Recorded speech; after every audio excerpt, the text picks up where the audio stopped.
Yeah, that's fine. Hey, he's coming up.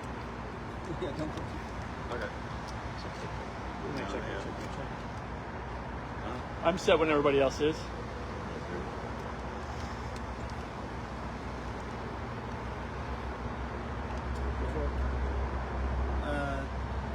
Good afternoon. My name is Kendall Adams, Deputy Chief of Criminal Investigations Division. First, I'd like to start by expressing our sincere condolences to the lives lost today, and we're thankful that a member of our officers were injured in this incident.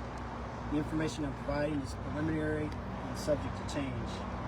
On Thursday, July 24th, 2025, at approximately 7:20 a.m., IMPD East District officers were dispatched to the 4800 block of North Ritter Avenue on a report of a person shot. When officers arrived, they located an adult female with injuries consistent with the gunshot wounds. Indianapolis Emergency Medical Services transported the victim to an area hospital where she was later pronounced deceased. Detectives on scene later learned that this incident began as a domestic violence disturbance. Officers at the scene related a description of the suspect, including details about the vehicle used to flee the area. The suspect's description and vehicle information were broadcast by dispatch over police radio to officers on several nearby districts. IMPD North District officers located the suspect vehicle a short time later, traveling in the 3300 block of Boulevard Place. Officers waited for additional officers to arrive in the area before activating their emergency lights on their fully marked police vehicles.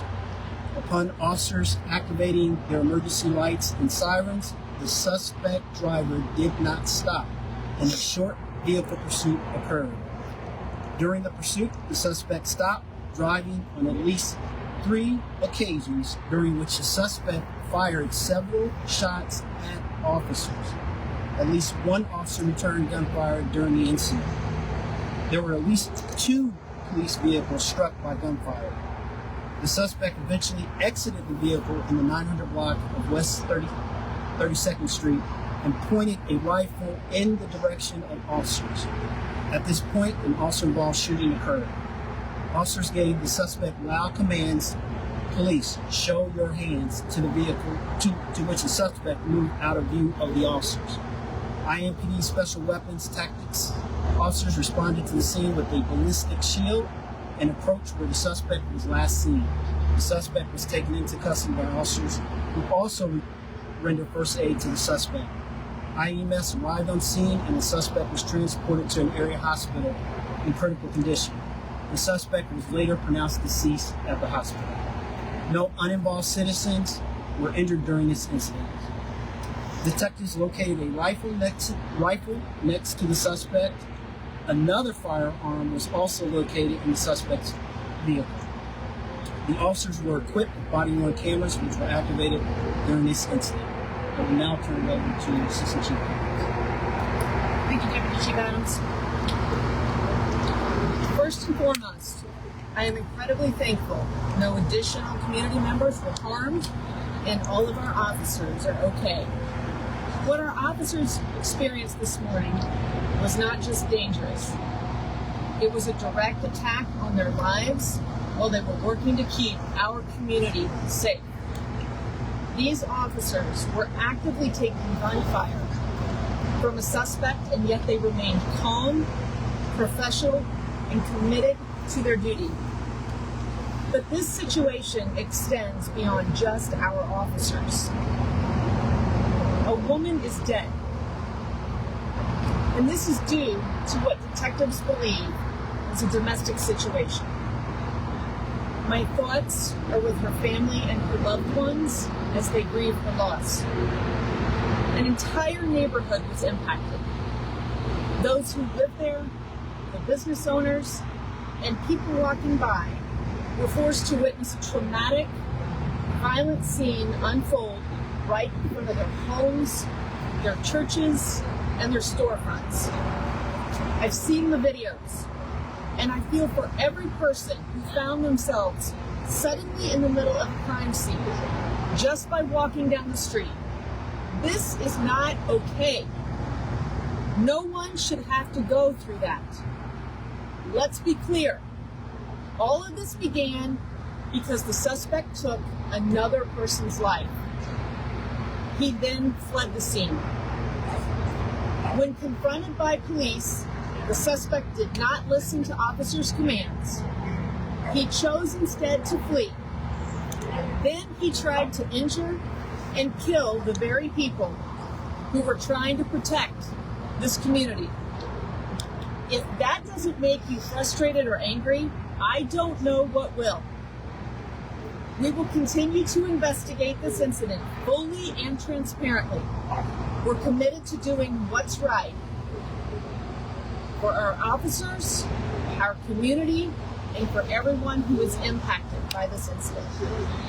In the meantime, I want to thank our officers for their bravery and their professionalism. And I want our community to know we hear you, we see you, and we stand with you. We will now take some questions, keeping in mind we have limited preliminary information. Do you guys know, obviously this was linked to a domestic violence situation, do you know if there was a history of domestic violence within like these two people or with him specifically? I don't think we have that information yet. Again, it's still all very preliminary. That is part of the investigation. We will look into his history. We will look into the background of this couple.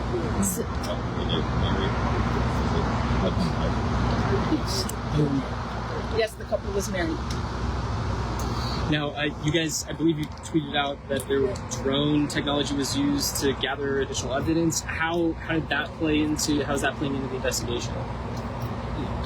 So obviously we're talking about a very expansive crime scene.